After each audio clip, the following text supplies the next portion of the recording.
प्रेमचंद, जिनका असली नाम धनपत राय था। उनका जन्म 1880 और उनका निधन 1936 में हुआ था। उनका जन्म जो है लामही, एक छोटा सा गांव है बनारस उत्तर प्रदेश में, वहाँ हुआ था। इन्होंने अपनी पूरी पढ़ाई मदरसा से कंप्लीट की थी और ये जो थे दोनों लैंग्वेज उर्दू और हिंदी में लिखते थे। सूज़े वतन, जो कि इनकी फ़र्स्ट कलेक्शन थी शॉर्ट स्टोरीज़ की, उन्होंने उर्दू में लिखा था। और वो जो है इन्फ्लेमेटरी डिक्लेयर की कर दी गई थी गवर्नमेंट द्वारा, ये कहकर कि ये जो है कुछ ज़्यादा ही भड़काऊ है। तो इसी वजह से इस आरोप को लेकर उनके 700 कॉपीज़ जो थे सूज़े वतन के, उनके सामने जला दिए गए। ये पहली बार हुआ था कि किसी इंडियन राइटर के काम को इस तरह से ट्रीट किया गया हो, जैसे कि कोई शत्रु। Under such circumstances he could not continue with the old pen name Nawab. इसी वजह से इन सर्कमस्टांसेस को देखते हुए उन्हें ये लगा कि उनका जो पुराना नाम था वो उससे तो आप कंटिन्यू नहीं कर सकते। तो धनपत राय ने अपना नाम जो है चेंज कर दिया, ठीक है, और चेंज करके उसे प्रेमचंद कर दिया, जिसे उन्होंने लंबे समय तक इस्तेमाल किया।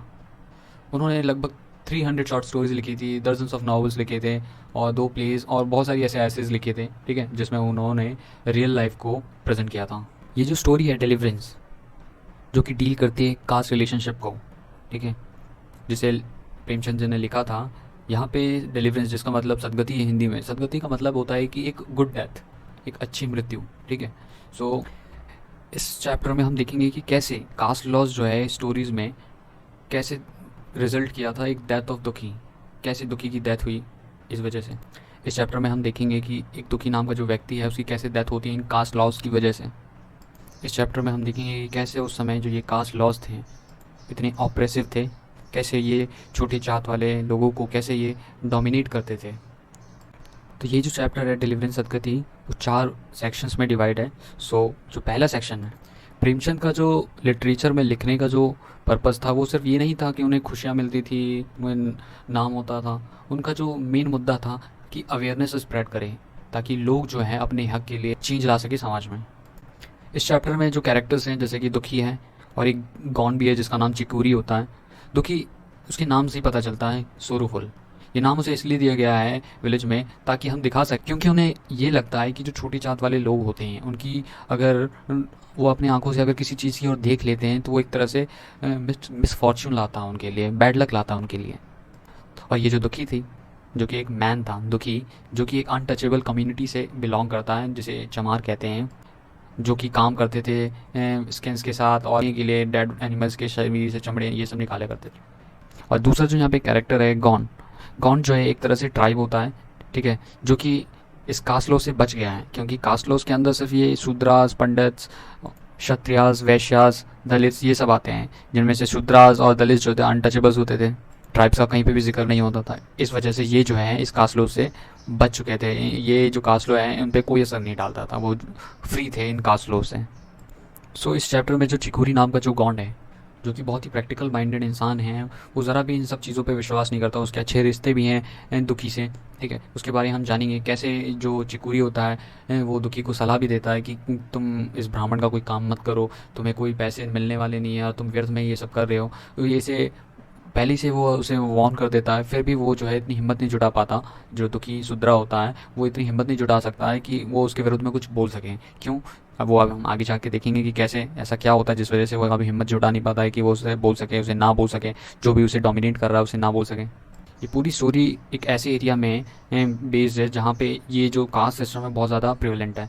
तो पहले सेक्शन में ये होता है कि दुखी और उसकी जो वाइफ होती है जूरिया, दोनों जो है प्रिपरेशन कर रहे होते हैं एक होली मैन को अपने घर में बुलाने के लिए, उनका वेलकम करने के लिए, जिन्हें वो ब्राह्मण कहते हैं। उन्हें कोड देने के बजाय उन्होंने ये डिसाइड किया कि उन्हें जो है ना एक महुआ लीफ से बनी हुई मैट दी जाए जिस पे वो ब्राह्मण्स बैठें, क्योंकि वो लोग मानते थे कि ये जो महुआ लीव्स होती है बहुत ज़्यादा पवित्र होती हैं। दुखी जो होता है उस समय फ्लोर को साफ़ कर रहा होता है और उसकी जो पत्नी होती है उस समय फ्लोर को प्लास्टर कर रही होती है काऊ डंग से, क्योंकि काऊ डंग को वो लोग प्योर और क्लीन माना जाए। ये बात देखने वाली है कि दुखी और उसकी जो वाइफ थी दोनों जो है ना इसी बात पे चर्चा कर रहे थे कि कैसे वो ब्राह्मण को बुलाएंगे, कैसे उन्हें बैठाएंगे, कैसे उन्हें खिलाएंगे, क्या क्या करेंगे, वो सिर्फ उसी के बारे में उस समय सोच रहे। तो दुखी की जो वाइफ होती है वो कहती है दुखी को कि खाने का जो भी सामान है जो हम आज उन्हें देने वाले हैं ब्राह्मण्स को खाने के लिए या फिर वो ले जाएंगे घर पे पकाने के लिए,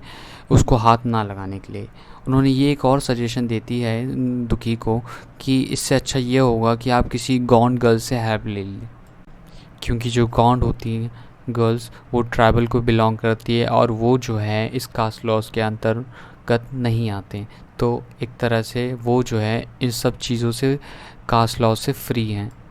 वो ऐसा इसलिए कहती है क्योंकि जो दुखी है वो एक अनटचेबल है, उसके टच जो है हर चीज़ को पल्यूट कर देता है। ऐसा उस समय लोगों की मान्यता थी कि अगर कोई भी शूद्र नीची जात का लोग जो हैं किसी चीज़ को अगर छू देते हैं तो वो पल्यूट हो जाता है। दुखी और उसकी वाइफ जो है ऐसी जगह पे रहते हैं जहाँ पे उनके पास कोई राइट नहीं है, सिर्फ उसकी जिम्मेदारी है, और वो क्या है कि ब्राह्मण्स की सेवा करें। और ये जो शूद्रास लोग थे जैसे कि दुखी है और उनकी जो वाइफ झूरिया हैं, इन बात को उन्होंने एक्सेप्ट कर चुका थे।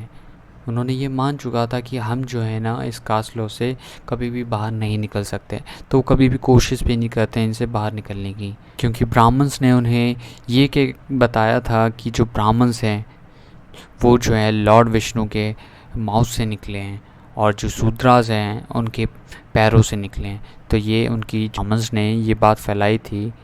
तो ब्राह्मण्स ने शूद्रास को ये बताया था कि शूद्रास जो हैं सिर्फ बने ही हैं ब्राह्मण्स की सेवा करने के लिए, उन्हें किसी तरह का हक नहीं बनता है कि वो किसी भी तरह के ग्रंथ को पढ़ें या कुछ भी करें। उन्हें वो बात मानना पड़ेगा जो कि ब्राह्मण्स उन्हें बताते थे। और जो ब्राह्मण्स थे अपनी मनगढ़ंत कहानियों से और अपनी इस तरह के रवैये से शूद्रास को हमेशा डोमिनेट करते थे, उनका इस्तेमाल करते थे, अपने काम निकलवाते थे। बट प्रेमचंद ने इस चैप्टर में दुखी की आंखों से ये दिखाने की कोशिश की है कि ब्राह्मण कितने होली होते थे, उस समय कितने पवित्र होते थे, वो दर्शाने की कोशिश की है कि कैसा उनका बिहेवियर था।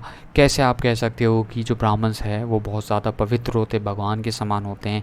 वो कुछ ऐसा दिखाने की कोशिश किए हैं दुखी के नज़रिए। वो ये बात दिखाने की कोशिश की है कि कैसे ये ब्राह्मण जो है पवित्र हो सकते हैं, जिसका जो टेरिबल टेम्पर हो, मतलब छोटी छोटी बात पे जो कि बहुत ज़्यादा गुस्सा हो जाते हो, किसी पे भी हाथ उठा देते हों, और जब वो गुस्सा हो जाते हो तो वो अपनी वाइफ तथा अपने बच्चों तक को भी नहीं छोड़ते हों, उन पे भी बहुत जल्दी हाथ उठा देते हों। तो वो इंसान कैसे पवित्र हो सकता है।